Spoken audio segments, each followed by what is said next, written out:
আচ্ছা, আপনারা জানেন গোটা রাজ্য জুড়ে ভোটার তালিকার নিবিড় সংশোধন, আরও সহজভাবে বললে এসআইআর নিয়ে তুমুল উত্তেজনা চলছে। শাসক পক্ষ, বিরোধী পক্ষ, বিজেপির তরফ থেকে দিকে দিকে বিক্ষোভ করা হচ্ছে, কখনো বা এটাকে সমর্থন করে পথ নাটিকা, জনসভা এসব হচ্ছে।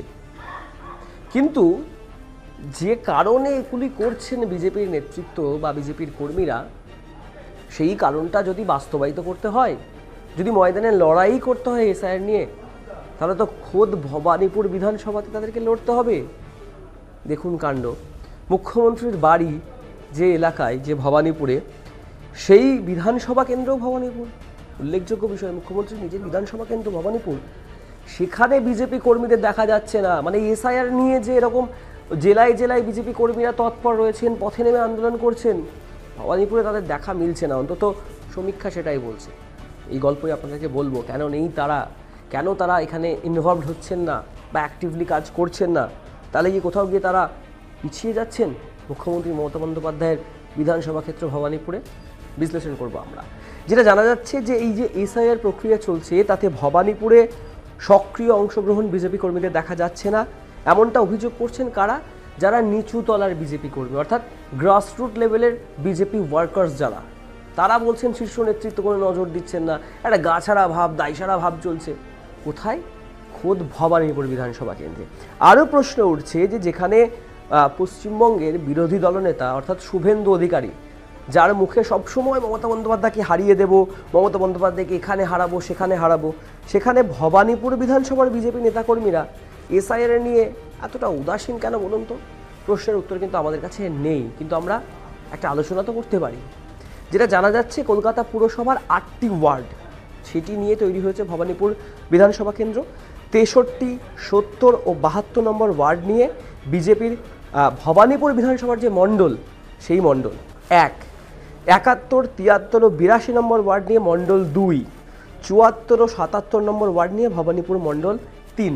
এই 3টি মণ্ডলে, এবার একটু বলে দিই ছোট্ট করে, বিজেপির সাংগঠনিক ক্ষেত্রে মণ্ডল মানে হচ্ছে কিছু এলাকা, একটা গ্রুপ অফ ওয়ার্ডস বা বাঞ্চ অফ ওয়ার্ডস এলাকা, তারা মণ্ডল বলে অভিহিত করে। তো এই ভবানীপুর বিধানসভাতে বিজেপির 3টি মণ্ডল রয়েছে। তো 3টি মণ্ডলেই এসআইআর নিয়ে কার্যত বেহাল দশা বিজেপির, কোনো উচ্চ নেতৃত্বকে সেভাবে দেখা যাচ্ছে না।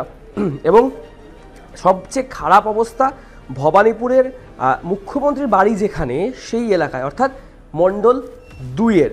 মণ্ডল 2-এর 3টি ওয়ার্ড রয়েছে যেখানে এসআইআর প্রক্রিয়ার সময় বিজেপির কোনো রকম বিএলএ অংশগ্রহণই করেনি, এমনটা দাবি করছেন কারা? ভবানীপুর এলাকায়, অর্থাৎ মুখ্যমন্ত্রীর বাড়ির এলাকার যারা বিজেপি কর্মী তাদের। তবে বিজেপির একটা অন্য অংশ, তারা যেটা বলছেন যে 2021 সালের বিধানসভা নির্বাচনের ফলাফল ঘোষণার দিন রাত্রে যেভাবে শাসক দল নাকি অত্যাচার করেছিল, সেই ভয়ে নাকি সেভাবে বা জোরালোভাবে কোনো বিজেপি নেতাকর্মীরা অংশগ্রহণ করছে না। কি কেমন ভয়? রাজনৈতিক লড়াইয়ের ময়দানে এটা কোনো যুক্তি হতে পারে? হয়তো বা পারে না।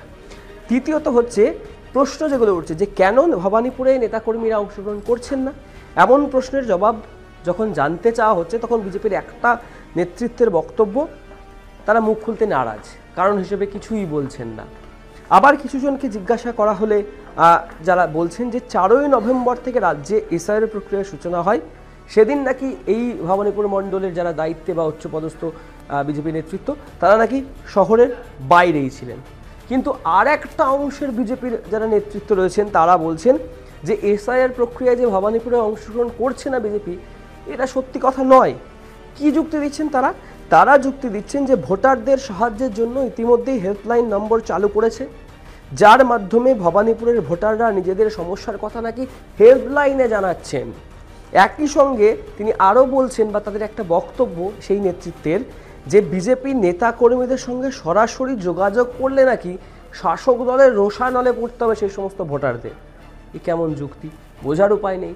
কেন এই যুক্তি তারা দিচ্ছেন সেটাও স্পষ্ট নয়।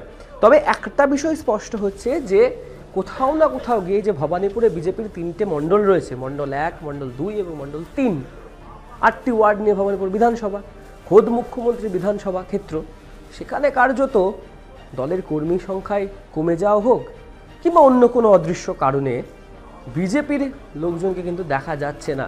এটা গ্রাউন্ড রিয়েলিটি। এখন অবশ্য অনেক যুক্তি দেবেন পদ্মের নেতারা, কিন্তু সেই যুক্তির পিছনে আসল কারণ কি সেটা কিন্তু আগামী দিনে সামনে আসবে বলেই মত রাজনৈতিক কারবারিতে।